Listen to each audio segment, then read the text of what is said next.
Totoo po yung everybody's birthday ay po sa ibang sekta mayroon pong everybody's birthday kasi gusto ko pong malaman kung paano pong totoo pong mayroon na gano'n. What do you mean by everybody's birthday? Anong ibig sabihin? Anong ginagawa nila? Hindi ko pa alam niya tayo yun. Ay po sa kasi po ay po sa particularly anong sekta? Methodist po. Oh, Methodist. Anong ginagawa niyo pagka merong everybody's birthday? Lahat po birthday po lahat ng yung aming sama. Tapos meron kayong pagsasaya. Halimbawa 27 ka na, magbibigay ka ng 27 pesos.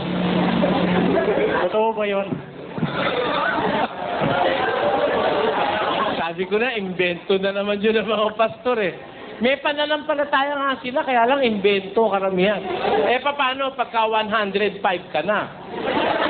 Hindi, 105 ang ibibigay mo. Payag ako. Payag din ako. Pag 20 values ka, 20 ibibigay mo. Pag 27 ka, 27 ibibigay mo. Pero, walang dapat magbigay na 1,000. Dahil walang taong nabubuhay na 1,000. Okay ba o hindi?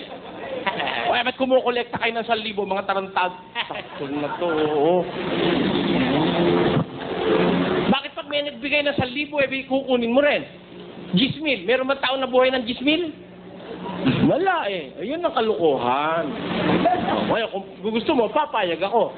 Pag ang bata ay 3 taon, 3 piso abuloy. Ha? Habang tumataas siya, tumataas din ang abuloy niya. Ngayon, pag naka-50 anyos siya, 50 pesos ang abuloy.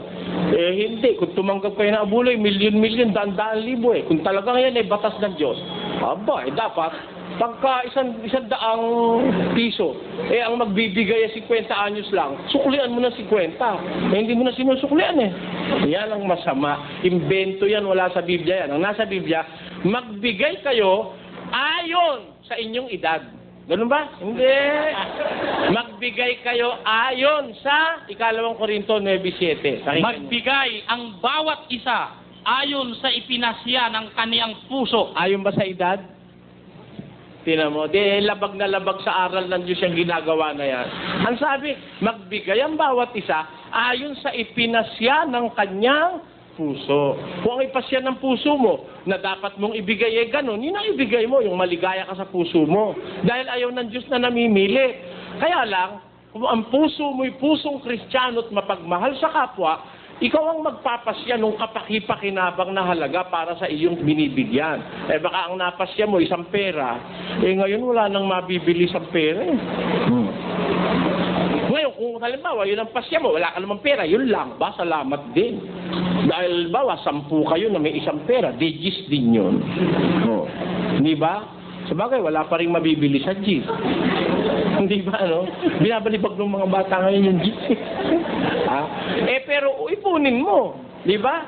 Halimbawa, sa isang taon, naka 30 G's ka, magkano na yon? Di 3 piso na, maibibili na. Kaya lang, isang taon ka maghihintay para pakinabangan mo. Yun ang pasya ng puso niya, yun lang ang pera niya, ba't mo naman pipilitin siya? Kung wala naman siyang pera, di wala. Yung ibang mga pasto, pag wala ka, nagnanakaw sa Diyos. Pag hindi ka nagbigay, napakalulupit niyang mawalang yana yan. Yun mali. Wala sa Biblia yun. Ang sabi sa Biblia, magbigay ka ayon sa ipinasya ng iyong puso. Huwag mabigat sa loob. O dahil sa kailangan. Bakit? Sapagkat iniibig ng Diyos ang nagbibigay na masaya. Ayun, iniibig ng Diyos yung nagbibigay ng masaya. Yan po ang dapat. Kasi yung pagbibigay kuminsan, hindi masaya yan eh. Ang tao pag nagbibigay, nalulungkot eh. Nababawasan kasi yung bienes niya eh, di ba? Alam mo, masaya yung tumatanggap. Pero yung magbigay ka ng masaya, bihira ho nakakagawa nun. Kaya yun ang hinahanap ng Diyos. Na kung magbibigay ka, kahit ba malaki-laki yung ibinigay mo, nabawasan yung kabuhayan mo, pero kaya mo naman ibinigay para sa katwiran, dapat masaya ka at natutuwa ang Diyos sa nagbibigay ng masaya. Yun po ang sagot ko. Maraming salamat sa inyo.